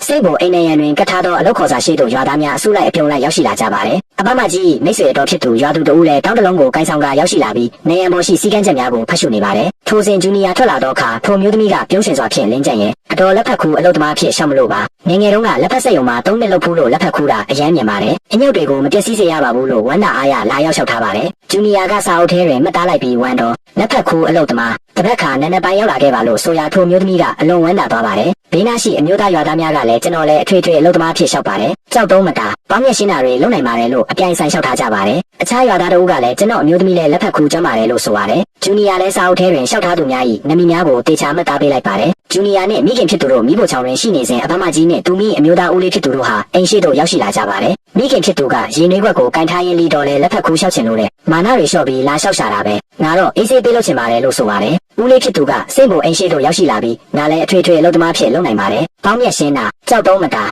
လမ်းပြင်တာတွေမပင်ပန်းပါဘူးအင်အားလည်းရှိပါတယ်လို့အတနာခံစကားဆိုပါတယ်ဂျူနီယာကစာအုပ်ကိုကိုင်းဆောင်ကအပြင်သို့ထွက်လာပြီးအလုပ်လုပ်ရမယ့်စီကံတွေကိုအရင်ပြောပြပါမယ်။နန်းနဲ့9နာရီအလုပ်ဆက်ရမယ်။ညနေ9နာရီအလုပ်ဆင်းရမယ်။မိုးတဲ့ချိန်မှာတက်တက်လို့ထမင်းတစ်နက်ကျွေးမယ်။အထွေထွေအလုပ်သမားကတရက်ကိုငွေ80ရမယ်။လက်ဖက်ခူးအလုပ်သမားကတော့အလေးချိန်နဲ့တွက်ပေးမယ်လို့ရှင်းပြပါတယ်။ဂျူနီယာကတင်းမာစွာဖြင့်ဆက်လက်ပြီးပြင်းတွဲတာခိုးထွက်တာဒါမှမဟုတ်လက်ဖက်ရက်တွေကိုဖျက်ဆီးတာမျိုးလုပ်ရင်အဲ့ဒီနေ့မှတင်ချက်ချင်းအလုပ်ကထုတ်ပြမယ်။လောက်ခွန်တွေကိုလည်းတဝက်ပဲရှင်းပေးမယ်။ဒီစီကံတွေကိုလက်ခံနိုင်မှနမီရေးခဲ့ပါလို့ရာဇတန်ပေးလိုက်ပါတယ်။ဦးလေးဖြစ်သူနဲ့အဖမကြီးတို့ကလက်ခံနိုင်ပါတယ်။တေချာပျော်ပျော်ရွှင်ရွှင်လုပ်ပါမယ်လို့ဝမ်းသာအားရသဘောတူကြပါတယ်။ရွာလမ်းမှာတိုင်ထွက်ခွာသွားသောရွာသားများကလင်းကျန်ရဲ့သဘောထားကြီးမှုကိုကြည်စမ်းပါဦး။အရင်ကသူ့ကိုမဟုတ်မမှန်ပြောခဲ့တဲ့သူတွေကိုတော့မောင်းတော့မပစ်ပဲအလုပ်ပေးတာပဲလို့ချီးကျူးကြပါတယ်။အခြားရွာသားတို့ကလည်းတခြားသူဆိုရင်လုံးဝဘာမှအဖက်လုံးမှာမဟုတ်ဘူး။ငါတို့လည်းနောက်မဟုတ်မမှန်စကားတွေကိုရှောက်မပြောရတော့ဘူး။လင်းကျန်ကတကယ်အလုပ်ကြီးလုပ်မဲ့သူပဲလို့ဆိုကြပါတယ်။ဂျူနီယာကစာအုပ်ကိုပိတ်ကအိတ်ထဲထည့်လိုက်စဉ်မိခင်ဖြစ်သူကဘေးနားစီရောက်လာပြီးဂျူနီယာရဲ့ကျော်တော်နဲ့လီတော်တို့ကမင်းပေါ်မကောင်းတဲ့စကားတွေအများကြီးပြောခဲ့ကြတာမဟုတ်ဘူးလား။သူတို့ကိုတကယ်ပဲအလုပ်ပေးလိုက်တာလားလို့စိုးရိမ်စွာမေးပါတယ်။ဂျူနီယာကမိခင်ကိုကြည့်ပြီးအလုပ်ကအလုပ်ပါပဲမေမေစကားတင်းပြောတာကစကားပါပဲသူတို့ကြိုးကြိုးစားစားအလုပ်လုပ်ပြီးကိစ္စတွေကိုတေချာလုပ်ဆောင်နိုင်ရင်အတိတ်ကကိစ္စတွေကိုလိုက်တွေးနေစရာမလိုပါဘူးကျွန်တော်တို့လုပ်နေတာကလက်ဖက်စိုက်ပျိုးရေးပါရန်ညှိုးဖွဲ့တာမဟုတ်ပါဘူးလို့ရင်းချက်စွာရှင်းပြလိုက်ပါတယ်အိမ်ရှိတို့အဖမကြီးရောက်ရှိလာပြီးလင်းကျန်ရဲ့မင်းရဲ့ဦးလေးကြီးအိမ်မှာမနေ့ကတည်းကငိုနေတာ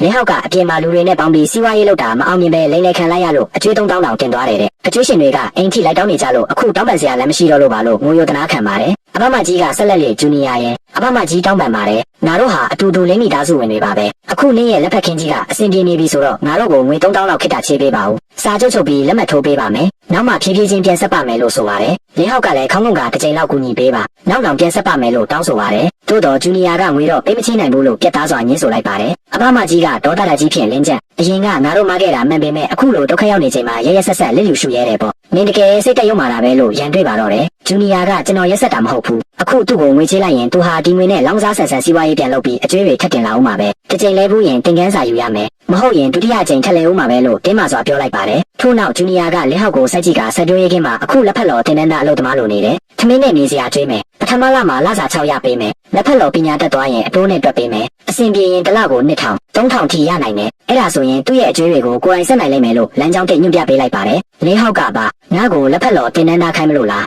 ငါကအရင်ကရုံးခန်းထဲထိုင်ပြီးအဲကွန်ခန်းထဲအလုပ်လုပ်ခဲ့တာဒီလိုပင်ပန်းတဲ့အကျန်းလုပ်ငန်းကိုခိုင်းတာအဆက်ကွဲစရာပဲငါလုံးဝမလုပ်နိုင်ဘူးလို့ဒေါသတကြီးအော်ဟစ်လိုက်ပါတယ်အဖမကြီးကလည်းလက်ဖက်လော်အလုပ်ကပင်ပန်းလုံးနဲ့လင်းဟောက်ရဲ့အသားရည်ကနုနေတာဘလို့လောက်တောင်းခံနိုင်မှာလဲနင်ပိုက်ဆံနေနေပေးချင်ရင်မရဘူးလားလို့ဆိုပါတယ်ဂျူနီယာကကျွန်တော်သွားရမယ့်လမ်းကိုပြပြီးရှောက်မလားမရှောက်ဘူးလားဆိုတာသူတို့ကိစ္စပဲလို့အေးဆေးစွာပြောကအိမ်ထဲသို့ဝင်သွားပါတော့တယ်အဖမကြီးကမကူညီရင်လည်းမကူညီနဲ့ဘသူကတောင်းပန်နေလို့လဲလို့အော်ဟစ်ရင်အလုံးမလုံးချင်တော့တာဖြစ်သူလင်းဟောက်ဤလက်ကိုဆွဲကရှက်ရစွာဖြင့်စိတ်ပေါ်တောင်ကုန်းပေါ်မှာပြန်လဲထွက်ခွာသွားကြပါတော့တယ်အင်းရှိကြောက်စားပွဲဝိုင်းတွင်မိခင်ဖြစ်သူကစိတ်ပေါ်မှာပြန်လဲထွက်ခွာသွားတော့ဦးလေးကြီးမိသားစုကိုကြည့်ရင်သူတို့လည်းတကယ်တော့တနာစရာပါပဲလို့တနာစိတ်ဖြင့်ရေးရွလိုက်ပါတယ်ဂျူနီယာကလော်ထားသောလက်ဖက်ရည်များကိုမွေးနှောက်ရင်တနာစရာကောင်းတာမှန်ပေမဲ့ပိုက်ဆံပေးပြီးကူညီလိုက်တာကအရေးပေါ်ဒုက္ခကိုပဲခါရတာကဲတင်နိုင်မှာဆင်းရဲဒုက္ခကိုတော့မကယ်နိုင်ပါဘူးဘဝကိုတကယ်ပြောင်းလဲချင်ရင်တော့မိမိကိုယ်ပိုင်လက်နဲ့ပဲစူးစမ်းရုန်းကန်ရမယ်လို့ပြတ်သားစွာပြောလိုက်ပါတယ်ထို့နောက်ဂျူနီယာဟာစားပွဲပေါ်ရှိမြေပုံလိပ်စာရွက်ကိုအိတ်ထဲထည့်လိုက်ပါတယ်မိခင်ကသာဘယ်တော့မလို့လဲလို့မေးရဂျူနီယာကတောင်နောက်ဘက်ကိုသွားပြီးမြေခွက်နဲ့နေမိတ်သွားကြည့်မလို့ပါအဘိုးရဲ့မှတ်တမ်းထဲမှာပါတဲ့တောင်ကျောဆက်ပင်မနေရကိုလည်းတွားရှာရအောင်မယ်လို့ပြန်ဖြေလိုက်ပါတယ်ဂျူနီယာဟာလမ်းပြပေးမဲ့ရွာသားတို့နဲ့အတူတောင်နောက်ဘက်တောအုပ်ကြီးအတွင်းသို့ထိုးဝင်သွားပါတယ်လမ်းပြရွာသားကဒါဖြင့်တကိုင်းများကိုခုတ်ထွေရှင်းလင်းရင်ဒီတောင်နောက်ဘက်ကိုလူမလာတာဘယ်လောက်တောင်ကြပြီလဲမသိဘူးလမ်းတွေလည်းတစ်ပင်တွေပိတ်ကုန်ပြီးဘာနေနေမိတ်များသွားစစ်စရာရှိသေးလို့လဲလို့မေးပါတယ်ဂျူနီယာကစာချုပ်လိပ်ကိုကိုင်ဆောင်ထားရင်ငားရန်ခွင့်စာချုပ်ချုပ်ထားတာမို့လို့နေနေမိတ်ကိုရှင်းရှင်းလင်းလင်းသိထားရမယ်နောက်ပိုင်းလမ်းဖောက်တာနဲ့လက်ဖက်ချံတိုးချဲ့တာတွေလုပ်ရင်ရှုပ်ထွေးမှုမရှိအောင်လို့ပါလို့ရှင်းပြပါတယ်ရွာသားကအနောက်ဘက်ကိုနောက်ထပ်အလီဝက်လောက်သွားရင်အနောက်ဘက်အဆုံးဆုံးရောက်ပြီလို့ဆိုပါတယ်ဂျူနီယာကစာချုပ်ကိုကြည့်ရင်မှတ်တမ်းထဲမှာအဘိုးကတောင်နောက်ဘက်မှာပင်မတောင်ကျော်ရှိတယ်လို့ရေးထားတယ်ဒီနီးနားမှာပဲဖြစ်ရမယ်လို့ဆိုပါတယ်ရွာသားကအဘိုးကြီးကဒီထိတောင်မှတ်တမ်းရေးထားခဲ့တာလားရှုပ်ဝက်ချက်တွေကိုတကယ်သိသိနိုင်တာပဲလို့အန်းကားစွာပြောလိုက်ပါတယ်ထိုစဉ်လမ်းပြရွာသားကတကိုင်းကြီးများကိုဖယ်ရှားလိုက်တဲ့အခါထူးဆန်းသောတပင်ကြီးများကိုတွေ့ရှိသွားပြီးဟဲ့ဒါပါအပင်တွေလဲတောင်ပေါ်မှာဒီလိုထူးဆန်းတဲ့အပင်မျိုးတွေလည်းရှိတာပဲလားလို့အော်ဟစ်လိုက်ပါတယ်ဂျူနီယာကအနီးတို့တွားရောက်ကြည့်ရှုလိုက်ပြီးဒါတွေလည်းလက်ဖက်ပင်တွေပဲလို့ဆိုပါတယ်ရွာသားကရိုးရိုးတော့လက်ဖက်ပင်တွေမဟုတ်ဘူးလားလို့မေးရဂျူနီယာကလက်ဖက်ရည်များကိုတေချာစစ်စစ်ကြည့်ရင်ရိုးရိုးတော့လက်ဖက်မဟုတ်ပါဘူးရှေးရခင်ကလူတွေစိုက်ပျိုးခဲ့တဲ့မျိုးစေ့တွေကနေတောင်ပေါ်မှာတဘာဝအတိုင်းဆက်လက်ကြီးထွားလာခဲ့တာပါအရွက်တွေကပိုသိငယ်ပြီးအနာတက်လွတ်သွားတွေကပုံမနဲ့ဆိုင်နေဒါဟာဒေတာထွက်အရွက်တွေလက်ဖက်မျိုးစေ့ရဲ့တဘာဝအတိုင်းစမ်းသစ်ပြောင်းလဲထားတဲ့အဆင့်မြင့်ပုံစံပဲလို့ရှင်းပြလိုက်ပါတယ်ရွာသားကဒါကိုဒါလက်ဖက်ချောက်လှုပ်လိုက်ရင်တောင်အောက်ကလက်ဖက်တွေထက်ပိုကောင်းမလားလို့မေးရဂျူနီယာကအရသာနဲ့ရန်နှင်းကပုံမရိုင်းဆိုင်ဆန်းတစ်ပြီးခိုင်မာလိမ့်မယ်ထွက်ရှိတဲ့ပမာဏတော့နေလိမ့်မယ်လို့ဖြေပါတယ်သူတို့ဆက်လက်လျှောက်လန်းလာစဉ်ຫນွေပင်များပိတ်ဖုံးနေတော့ကူပေါက်တစ်ခုကိုတွေ့ရှိသွားကြပါတယ်ရွာသားကစိုးရိမ်စွာဖြင့်ကူတကူလည်းရှိသေးတယ်တောကောင်တွေနေတဲ့ကူများဖြစ်နေမလားလို့ဆိုပါတယ်ဂျူနီယာကအိတ်ထဲမှတမီးကိုထုတ်ယူကကူဝါတို့သွားကြည့်လိုက်ပြီးတောကောင်ကူနဲ့မတူဘူးလို့ဆိုကຫນွေပင်များကိုဖယ်ရှားပြီးကူတွင်းတို့ဝင်ရောက်သွားပါတယ်ကူတွင်းတို့ရောက်တော့ခါလေတုမှာအလွန်အေးမြတ်နေတာကိုတွေ့ရပါတယ်ရွာသားကဒီနေရာကတကယ့်ကိုအေးမြတ်နေတာပဲတောင်အောက်ကမြေအောက်ခန်းတွေထပ်ပင်ပုံမတက်တောင့်တက်တာရှိသေးတယ်လို့အန်းကားစွာပြောပါတယ်ဂျူနီယာကကြောက်နေရများကိုလက်ဖြင့်စမ်းသက်ကြည့်လိုက်ပြီး၆တွေ့တယ်အပူချိန်အမြဲမြတ်နေတယ်အလင်းရောင်လဲကွယ်ထားတယ်ဒါတဘာဝအပူချိန်မြတ်တာကြောက်ကူပဲလက်ဖက်ဟောင်းတွေကိုတင်းစေးတဲ့အခါအဆိုတက်အပူတက်နဲ့အလင်းရောင်တွေကိုအကြောက်ဆုံးပဲဒီကူကအဲ့ဒီဒုက္ခအလုံးကိုရှောင်ရှားပေးနိုင်တယ်လူတွေပြုလုပ်ထားတဲ့ကြောက်ကူတွေထပ်ပင်လက်ဖက်ဟောင်းနဲ့ထားဖို့ပုံမတင်တော်တယ်လို့ဝမ်းသာအားရဆိုလိုက်ပါတယ်ရွာသားကဒါဆိုရင်ဒီတောင်နောက်ဘက်ကရိုးရိုးတောင်ကျော်မဟုတ်တော့ဘူးပေါ့လို့ဆိုရဂျူနီယာကဒါဟာအဘိုးကျန်ရစ်ခဲ့နောက်ဆုံးရှိုးဝက်လက်နဲ့ပဲလို့ဆိုလိုက်ပါတယ်ကူပြင်တို့ပြန်ထွက်လာတော့အခါဂျူနီယာကနှွေပင်များဖြင့်ကူဝကိုမူလအတိုင်းပြန်လဲဖုံးလိုက်ပါတယ်ရွာသားကဒီကိစ္စကိုရွာထဲကလူတွေကိုတွားပြောပြရမလားလို့မေးရဂျူနီယာကနှုတ်လုံပါစေရွာကတိသွားမှာကိုကြောက်တာမဟုတ်ပဲအခုထိစနစ်တကျစီမံကိန်းမဆွဲရသေးလို့ပါဒေါ်လက်ဖက်တော့ကိုစီးမဲ့ကမ်းမဲ့ခူးဆွလို့မရတယ်လို့ကြောက်ကူထဲမှာလည်းပစ္စည်းတွေကိုစီးမဲ့ကမ်းမဲ့တွားမထားရဘူးခြေလန်းတစ်ချက်မားတာနဲ့အရာအလုံးပျက်စီးသွားနိုင်ပါတယ်စက်ရုံနဲ့လမ်းမကြီးအဆင်ပြေတည်ငြိမ်သွားရင်ဒီနေရာကိုဖြည်းဖြည်းချင်းဆက်ဆက်အသုံးပြုသွားမယ်လို့တားဆီးလိုက်ပါတယ်ရွာသားကလည်းစိတ်ချပါဒီနေ့ငါဘာမှမငြင်းခဲ့ဘူးလို့သဘောထားလိုက်ပါမယ်လို့ကတိပေးပါတယ်အိမ်တို့ပြန်ရောက်တော့ခါဂျူနီယာဟာတစ်တာဟောင်းကြီးထဲမှာအဘိုးကြီးလက်ရည်မှုဖြစ်တော့စိတ်ပေါ်လက်ဖက်လော်မှတ်တမ်းစာအုပ်ကိုထုတ်ယူလိုက်ပါတယ်မိခင်ဖြစ်သူရောက်ရှိလာပြီးတွေ့ပြီလားတားလို့မေးပါတယ်ဂျူနီယာကစာအုပ်ဟောင်းကိုအထက်ဖြင့်တေချာထုတ်ပိုးထားရင်တွေ့ပါပြီမင်းအဘိုးချန်ထားခဲ့တဲ့အမွေနှစ်တွေကကျွန်တော်ထင်ထားတာထက်ပင်ပုံမခိုင်မာနဲ့ဆိုင်ပါတယ်လက်ခံရရှိပြီးပြီဆိုတော့ကျွန်တော်တို့ဒါကိုပုံမကြီးကျယ်ပြန့်ပွားအောင်လှုပ်ဆောင်သွားရမယ်လို့ခိုင်မာသောတနိဋ္ဌာန်ဖြင့်ပြန်လည်ပြောကြားလိုက်ပါတော့တယ်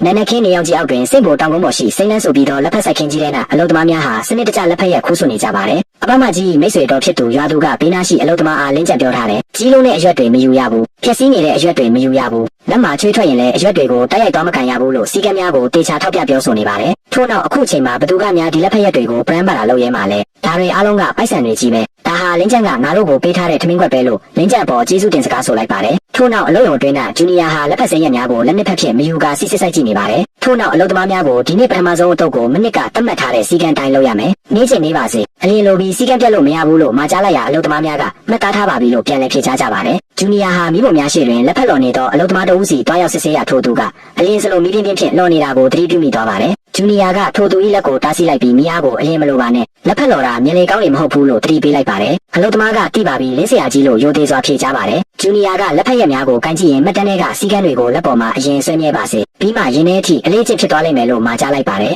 ထိုစဉ်မိခင်ဖြစ်သူကရင်နွေးတဲ့ဖူးကိုကန်ဆောင်ကရောက်ရှိလာပြီးဂျူနီယာလော်နေသောလက်ဖက်ရက်များကိုကြည့်ရင်မိနစ်ကဒီချိန်လုံးကဆိုရင်အမေတို့သားမိနှစ်ဦးအိမ်ပြက်ကြီးထဲမှာဝမ်းနဲ့စိတ်ပြက်ပြီးဘလို့အသက်ရှင်ရမလဲလို့စူပူနေခဲ့တာအခုတော့အားလုံးပြီးဆုံးသွားခဲ့ပြီနော်လို့ပီတိညိတ်အများဖြစ်ဆိုပါတယ်ဂျူနီယာကမိခင်ကိုပြုံးပြပြီးအတိတ်ကကိစ္စတွေအားလုံးပြီးဆုံးသွားပါပြီမေမေလို့နှစ်သိမ့်လိုက်ပါတယ်ထို့နောက်စက်ခင်းပြင်ဘက်တွင်ကျိုးစိမ့်ချဆိုင်ပိုင်ရှင်ဦးလေးကြီးဟာမြို့ပေါ်မှာကုန်တီကြီးများကိုခေါ်ဆောင်ကရောက်ရှိလာပြီးလင်းကြီးလေးဝမ်းနာပါတယ်ဗျာလို့နှုတ်ဆက်လိုက်ပါတယ်ဂျူနီယာကကျိုးဌာနမှုနဲ့အဲ့ဒီကြီးများအိမ်ထဲကြပါလို့ဖိတ်ခေါ်လိုက်ပါတယ်ကျိုးဌာနမှုကဒါတွေကတုံချောင်းမြို့နဲ့အနီးနားမြို့နယ်တွေကကုန်တီကြီးတွေပါနေဦးလက်ဖက်ဦးကိုလာရောက်လို့ဝယ်ကြတာစိုက်ခင်းကိုကိုယ်တိုင်လာကြည့်ပြီးမှစိတ်ချရတာကိုစိုက်ခင်းကလည်းတက်ရှင်းတယ်နေပညာကလည်းခိုင်မာတယ်လို့မိတ်ဆက်ပေးပါတယ်ဂျူနီယာကလက်ဖက်ရည်ပူပူများကိုခွက်ထဲသို့ငှက်ပေးလိုက်ပါတယ်ကုန်တီကြီးများကရင်နွေးချမ်းကိုတောက်တုံးကြည့်လိုက်ရအရသာကိုအလွန်သဘောကျသွားကြပါတယ်ကုန်တီတဦးကကျွန်တော်ဘက်ကပိတာ200ယူမယ်တပိတာကို1200နှုံးပေးမယ်လို့ဆိုပါတယ်အခြားကုန်တီတဦးကလည်းကျွန်တော်ပိတာ150ပါမယ်အထက်တန်းစားဖောက်တီတွေကဒီလိုတဘာဝရှိမှုမပြတ်လက်ဖက်မျိုးကိုပဲကြိုက်ကြတာလို့အပြိုင်ဆိုင်မှာယူကြပါတယ်ကျိုးဌာနမှုကငါစောစောပဲကပြောပါတယ်စိတ်ပေါ်လက်ဖက်ဆိုတာရောင်းမထွက်မှာပူစရာမလိုပါဘူးလို့ဝမ်းသာအားရဆိုပါတယ်သူတို့ဟာစားပွဲပေါ်တွင်အော်ဒါစာချုပ်များကိုစနစ်တကျလက်မှတ်ထိုးကြပါတယ်